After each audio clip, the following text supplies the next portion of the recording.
कोई भी बाहर की बुक्स को सॉल्व करे या ना करे, कोई भी क्वेश्चंस को लगाए या ना लगाए, इट डजंट मैटर, लेकिन अगर एनसीईआरटी के एग्जांपल्स नहीं लगाए तो बहुत फर्क पड़ेगा भाई बोर्ड के एग्जाम के लिए। इसीलिए आज मैं लेके आया हूं चैप्टर नंबर 1, जिसके सारे एग्जाम्पल एनसीईआरटी को सॉल्व करेंगे और समझेंगे उनको कि किस तरीके से हम पेपर में लिखें कि पूरे मार्क्स आ जाए। इसीलिए मैं कहता हूं कि एनसीईआरटी के सारे एग्जांपल क्लियर करो। अगर नहीं कर पा रहे हो तो चैनल को अभी सब्सक्राइब करो और जाओ सारी वीडियो देखो, सारे मिल जाएंगे। चैप्टर नंबर 1 है, अभी पहला ही कॉन्सेप्ट है आपका। सबसे पहले देखिए क्वेश्चन एग्जांपल नंबर 1, यानी कि एक क्वेश्चन है, कंसीडर द नंबर 4n, ये n नहीं है बच्चों, 4n नहीं है, यहाँ 4 की पावर n है, वेयर n एक नेचुरल नंबर है, check whether is any value of the n for which 4 की power n end with 0 digit. यानी कि हमें ये चेक करना है कि अगर 4 की पावर n एक कोई नंबर है तो क्या वो एंड हो सकता है जिसके लास्ट में क्या हो बच्चों, 0 हो। अब वैसे तो हमें साफ ही समझ में आ गया कि ऐसा नहीं होता, तो हमने कहा लेट कर लेते हैं सबसे पहले कुछ नंबर्स, क्या कर लेते हैं, हमने कहा कुछ हमने नंबर्स लेट कर लिए।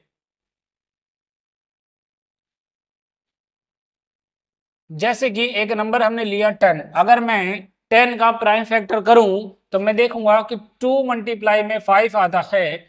ऐसे ही अगर मैंने एक और नंबर लिया जिसके एंड में 0 आता हो तो हमने 100 लिया, और इसको भी जब सॉल्व करूंगा तो 2 मल्टीप्लाई 2, 2 2 जा 4 हो जाएगा, और 5 मल्टीप्लाई में 5 आएगा। तो कहने का मतलब है कि अगर मैं चाहे 10 लूँ चाहे 100 लूँ, जो इसका फैक्टर आएगा, जो इसका फैक्टर होगा बच्चों वो 2 एंड 5 ही होगा। लेकिन अगर मैं इस वाले केस में देखूं तो मेरे पास जो नंबर है वो 4 की पावर n है, मैं ज्यादा से ज्यादा इसको क्या लिख सकता हूं, 2 मल्टीप्लाई 2 की पावर n, बस इतना लिख सकता हूं। लेकिन यहाँ पे कोई भी 5 नंबर नहीं आ रहा, 2 और 5 होना चाहिए दोनों के दोनों, तो यहाँ पे 5 तो है ही नहीं, यानी कि 4 की पावर n में no any factor does not, हम यहाँ पे एक लाइन लिखेंगे, does not have any number with the digit 0, हम क्या लिखेंगे, with the digit 0। यानी कि मैं इस 4 की पावर n में, 4 की पावर n में n की वैल्यू कुछ भी रख लूं, 1 2 3 4 5 6 इनफाइनाइट कुछ भी रख लूं, बस एक बात याद रखना, कभी भी ये लास्ट में 0 नहीं आ पाएगा। तो इस तरीके से सॉल्व करना। अब बात करते हैं अपने एग्जांपल नंबर 2 पे। एग्जांपल नंबर 2 देखिए बहुत ज्यादा आसान है, क्या बोला गया है कि find LCM and HCF of 6 and 20 by prime factorization method. अगर जिनको ये भी नहीं आता तो भाई मैं क्या बोलूं, देखो, और कॉन्सेप्ट्स की वीडियो देखने के लिए नीचे डिस्क्रिप्शन बॉक्स में आपको लिंक मिलेगा, वहां से देख लेना। सबसे पहले मुझे एचसीएफ और एलसीएम निकालना प्राइम फैक्टराइजेशन मेथड से, तो मैंने कहा मैं 6 को लूंगा और वहां पे उसका प्राइम फैक्टराइजेशन से करूंगा, तो 3 आ जाएगा और 3 1 जा 3 आ जाएगा। उसके बाद मैं कहूँगा 20 को अगर मैं लेता हूँ तो यहाँ पे मेरा 2 से 10 आएगा और 2 से 5 आएगा, 2 5 जा, और उसके बाद 5 1 जा 5 आ जाएगा। ठीक है, ये बच्चों 5 है। ठीक है, उसके बाद आगे देखिए, अब मैं यहाँ पे 6 को किस तरीके से लिख सकता हूँ उस पर नोटिस करना। मैंने कहा मैं 6 को किस तरीके से लिख सकता हूँ, 2 मल्टीप्लाई में 3, और मैं 20 को किस तरीके से लिख सकता हूँ, 2 मल्टीप्लाई में 5 लिख सकता हूं। अब मैंने कहा कि सबसे पहले मुझे क्या निकालना है बच्चों, HCF निकालना है, मान के चलिए। ठीक है, तो HCF के लिए मैंने कहा जो कॉमन हो वही उसका HCF होगा। तो इस केस में जो HCF आया वो सिर्फ और सिर्फ कितना आया, 2 आया। ठीक है, लेकिन अगर मैं एलसीएम की बात करूंगा तो जो कॉमन आता है उसको एक बार लिखते हैं और जितने बची हुई चीजें उन सबको एक एक बार लिख लो। तो 2 मल्टीप्लाई 5 मल्टीप्लाई में 3, जब इसको सॉल्व करेंगे तो हम कहेंगे 2 2 जा 4 5 जा 20 मल्टीप्लाई में 3, दैट मीन्स ये आ गया, अरे यहाँ पे 3 लिख लो, 3 आ गया, और 3 2 जा 6 मतलब 60 हो गया। तो ये हमारा एलसीएम हो गया।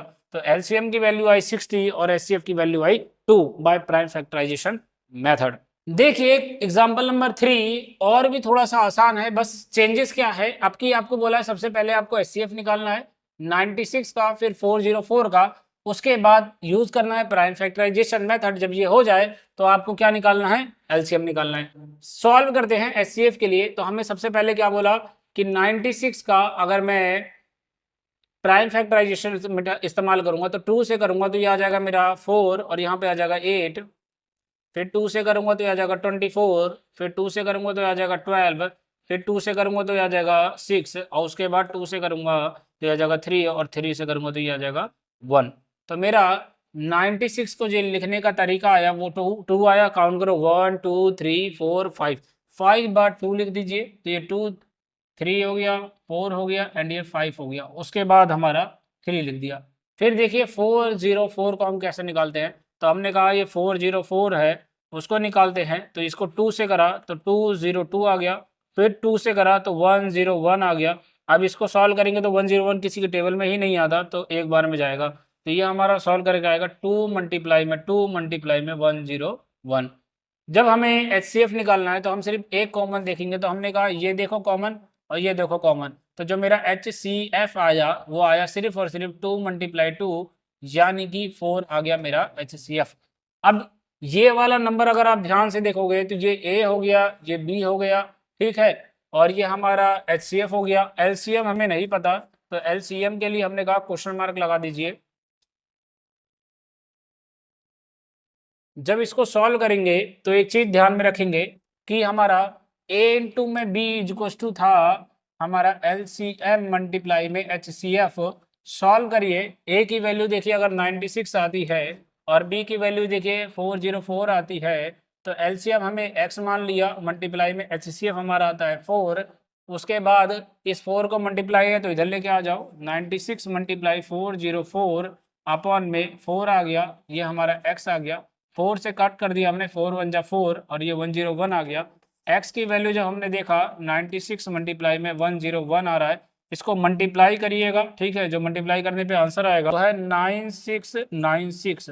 तो हमारा जो एलसीएम की वैल्यू थी वो आ गई 9696। इस तरीके से आप एलसीएम और एचसीएफ निकाल सकते हो और ये फॉर्मूला आप इस्तेमाल कर सकते हो। आगे बढ़ते हैं, बात करते हैं एग्जाम्पल नंबर 4 की। यानी कि इस एग्जाम्पल में भी देखिए हमें HCF और LCM निकालना है, लेकिन याद रखने वाली बात क्या है, इस बार नंबर 6 है, 72 है और 120 है, मींस 3 नंबर्स दे रखे हैं। अभी तक जितने एग्जाम्पल देखे थे सब में 2 नंबर से इस बार 3 नंबर दे रखे हैं। मेथड प्राइम फैक्टराइजेशन ही इस्तेमाल करना है फिर से। तो अगर मैं बात करूं कि मुझे HCF निकालना है तो मैं सीधा सीधा पहले 6 का निकालूंगा, ठीक है। मैंने क्या करा, 2 3 जा 6, 3 1 जा बच्चों 3, वेरी गुड। उसके बाद मैं 72 का निकालूंगा तो मैं देखूंगा यहाँ से कि ये भी 2 से कटता है, 2 3 जा 6 और 2 6 जा 12। फिर ये 2 से करा तो ये आ गया 18, उसके बाद 2 से करा तो ये आ गया 9 और फिर ये 3 से करा तो 3 1 जा 3, 3 3 जा 9 और ये आ गया 3 1 जा 3। तो ये आ गया बच्चों 72 का भी आ गया। 120 का अगर मैं निकालूं तो 120 का देखो कितना आता है। पहले हमने 2 से करा तो आ गया 60, फिर 2 से करा तो आ गया 30, उसके बाद फिर हमने 2 से करा तो आ गया 15, उसके बाद हमने फिर से 3 से करा तो 5 जा आ गया 15 और 5 1 जा 5 आ गया।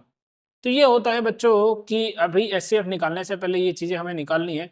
उसके बाद हम क्या करेंगे, सबसे पहले लिखेंगे 6 को। लिखने का तरीका देखिए क्या है, 2 मल्टीप्लाई में 3, उसके बाद हमने कहा 72 को अगर हम लिखने का तरीका देखें तो ये हमारे 1 2 3, 2 कितनी बार है, 3 बार है तो लिख दो बच्चों 3 बार। उसके बाद हमने क्या कहा 3 कितनी बार है, 2 बार है तो 3 मल्टीप्लाई में 3 आ गया।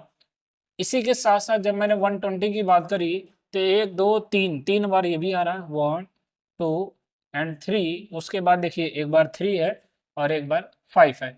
जब मैंने HCF की बात करी थी तभी मैंने शुरू में ही सिखाया था कि हमें सिर्फ कॉमन एक बार लेना है, ठीक है, जो तीनों में नंबर कॉमन दिखे। उसके बाद देखिए 2 2 इन दोनों में है लेकिन यहाँ अब नहीं है, 3 यहाँ भी है, यहाँ भी है और यहाँ भी है, तो मतलब ये भी कॉमन निकल गया। उसके बाद जब मैंने यहाँ पे HCF की बात करी तो जो मेरा HCF आया 2 मल्टीप्लाई में 3 दैट इज इक्वल टू 6, तो मेरा आंसर क्या हो गया 6। लेकिन अगर मैं एलसीएम की बात करूंगा तो एक एलसीएम तो था, जितने बच्चे नंबर है उनका मल्टीप्लाई करिए, बट इस वाले केस में हम क्या करेंगे, एक साथ निकालेंगे। 6 हो गया, फिर 72 हो गया, फिर 120 हो गया, इन सब का एलसीएम एक बार निकलेगा एक साथ। देखिए कैसे, सबसे पहले 2 से करेंगे तो 2 3 जा 6 हो गया और ये हमने 2 से करा तो 2 3 जा 6 और 2 6 जा 12 आ गया। फिर ये हमने करा 2 से तो ये आ गया 60, वेरी गुड। उसके बाद देखिए अभी भी 2 से कटने वाले लोग हैं, तो जब भी 2 से कटे तो उनको 2 से काट दीजिए। ये आ गया 18 और ये आ गया 30। उसके बाद फिर हमने कहा अभी भी देखो 2 से जा सकता है, तो 2 से यही रहेगा और यहाँ पे आ जाएगा 9 और यहाँ पे आ जाएगा 15।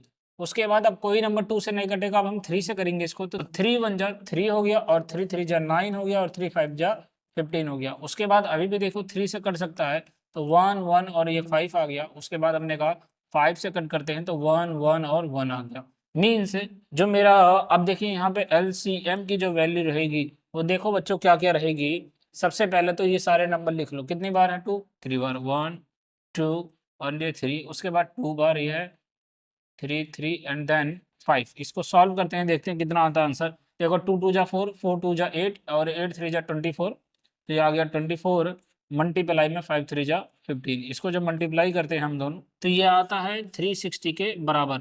यानी कि जो हमारा एलसीएम है वो इस केस में आ रहा है 360 और एचसीएफ आ रहा है सिर्फ और सिर्फ 6। तो इस तरीके से आप ये वाला एग्जांपल भी लगा लीजिएगा। आगे बात करते हैं सबसे मोस्ट इंपोर्टेंट एग्जांपल की, यानी कि इररेशनल प्रूफ। यही बच्चों सबसे ज्यादा मेन इंपॉर्टेंट है, मोस्ट इंपॉर्टेंट है कि हमें इररेशनल कैसे हम प्रूफ करें कि कोई भी नंबर इररेशनल है। देखो ध्यान से देखना, सबसे पहले हम अज्यूम करेंगे।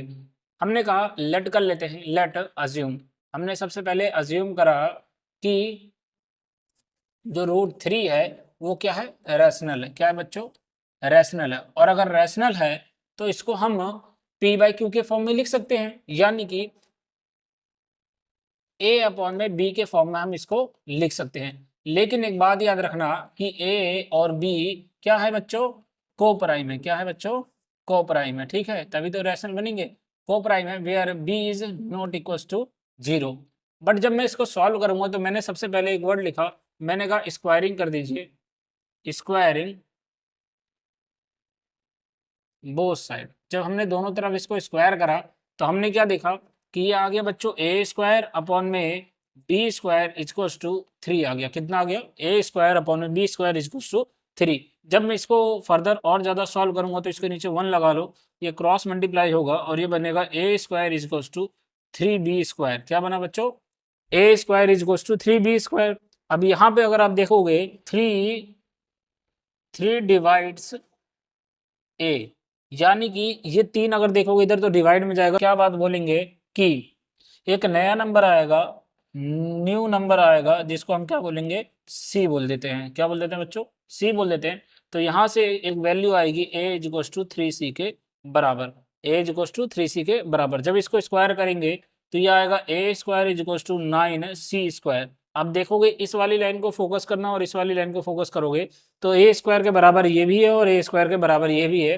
तो यहाँ से कंक्लूजन निकलता है बच्चों कि 3b square equals to 9c square. क्या था बच्चों, 3b square equals to 9c square.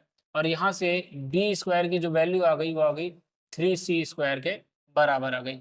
यहाँ पे फिर हमने एक और चीज देखा, हैंस हम एक और बात क्या देख रहे हैं यहाँ पे कि 3 डिवाइड्स b, 3b को भी डिवाइड कर रहा है। उसके बाद हम एक चीज ध्यान से देखेंगे कि 3b को भी डिवाइड कर रहा है और यहाँ पे 3a को भी डिवाइड कर रहा था। इट मीन्स कि 3 is a common factor for a and b। a और b के लिए ये क्या कहलाएगा बच्चों, कॉमन फैक्टर कहलाएगा। यानी कि जो 3 है वो b को भी डिवाइड करेगा और जो 3 है वो a को डिवाइड कर रहा है, तो ये कॉमन फैक्टर हो गया। बट जो हमने स्टार्टिंग में माना था क्या बोला था हमने कि ये क्या है, को प्राइम है। इट मीन्स कि हमारी जो एजम्पशन थी वो रॉन्ग हो गई। हमने क्या लिखा, it means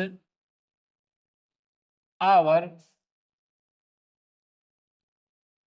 assumption is wrong, so हम यहाँ लिखेंगे so √3 is not rational number but √3 is a irrational number. तो हम यहाँ पे क्या लिख देंगे कि जो हमारी एजम्पशन थी वही गलत हो गई तो जो हमारा √3 है वो क्या हो गया बच्चों, इर्रेशनल नंबर हो गया। तो पेपर में इस तरीके से आएगा आपको सॉल्व करने के लिए। इसी तरीके से आप देखोगे नेक्स्ट भी है, इसमें भी सेम मेथड है। क्या है बच्चों, सेम मेथड इसमें भी इस्तेमाल करना है, वही तरीका, ठीक है, सेम मेथड। चाहे यहाँ पे कोई भी नंबर हो आप वही मेथड इस्तेमाल करोगे। इस वाले केस में भी देखोगे तो इस वाले में भी वही चीज इस्तेमाल करोगे।